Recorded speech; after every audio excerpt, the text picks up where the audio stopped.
Dalam konteks relationship, mengharapkan sebuah hubungan yang mulus tanpa konflik, tanpa pernah ada salah paham, nggak pernah slack, atau pernikahan dijalankan tanpa pernah berselisih paham, atau perbedaan pendapat, itu ibaratnya mau berenang tapi tidak pernah mau basah.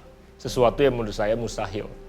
Hubungan dibina oleh dua orang atau dijalankan oleh dua orang yang punya pikiran yang berbeda, pendapat yang berbeda, preferensi yang berbeda, taste yang berbeda-beda, bahkan kadang-kala kita datang dari latar belakang budaya, keluarga, dan nilai yang berbeda.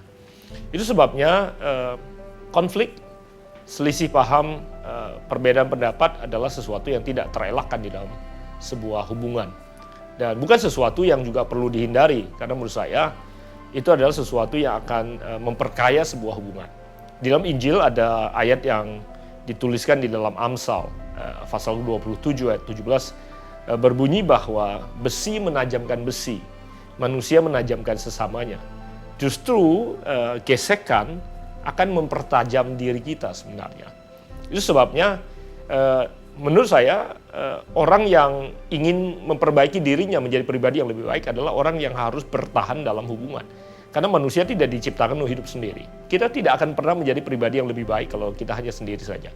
Saya temukan ada banyak orang yang kemudian menyerah untuk membina hubungan. Karena gesekan, karena perbedaan pendapat, karena konflik, karena tekanan.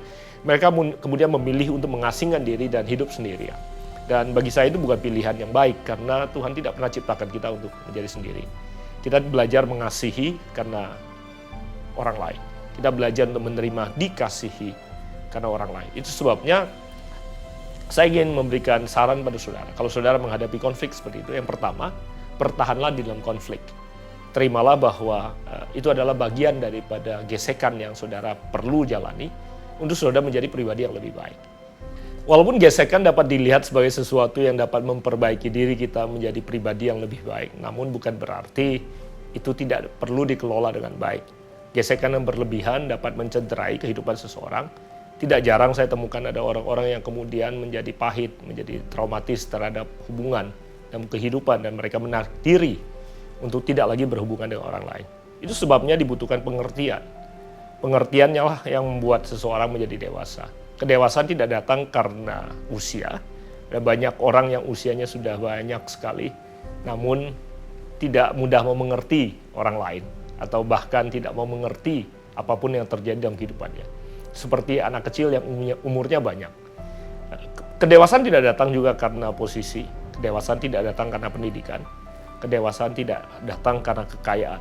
Kedewasaan datang karena keinginan kita untuk bisa mengerti atau berada di dalam posisi orang lain.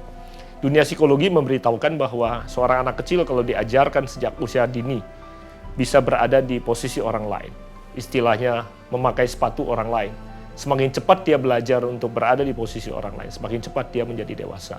Demikian juga dalam hubungan, semakin kita mudah melihat dari posisi orang lain, perspektif orang lain, semakin kita menjadi dewasa. Itu sebabnya pengertian dibutuhkan untuk sebuah hubungan bisa berjalan dengan baik. Masalah besar terjadi pada saat kurangnya pengertian ada dalam sebuah hubungan dan salah pengertian yang tidak terselesaikan ada dalam sebuah hubungan. Itu sebabnya saya berharap saudara tidak terjebak di dalam kurangnya pengertian, apalagi salahnya pengertian di dalam hubungan yang saudara miliki. Untuk menyelesaikan itu, saya tidak bisa bicara pada dua pihak, karena saya hanya mungkin berbicara pada saudara sendiri. Minimal bisa dimulai dari saudara. Saudaralah yang mengambil langkah untuk mau mengerti. Saudaralah yang mengambil posisi untuk mau jadi dewasa, mengerti pasangan saudara, mengerti teman saudara, mengerti keadaan yang saudara hadapi.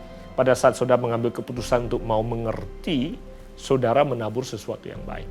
Kalau saudara mungkin berkata, kenapa saya yang terus mengalah? Kenapa saya yang terus harus mengerti? Kenapa bukan dia? Ada kebenaran yang berkata, apa yang kau tabur, akan kau tuai. Bahkan Injil berkata, apa yang kau ingin orang lain lakukan pada Anda sendiri yang melakukannya terlebih dahulu. Saya percaya kalau saudara memulai dan melakukannya terlebih dahulu, ada harapan hubungan yang saudara miliki bisa diperbaiki, bahkan bukan cuma bisa diperbaiki, hubungan yang Anda miliki bisa menjadi jauh lebih baik daripada sebelumnya. Selamat mencoba, selamat berlatih, Tuhan memberkati.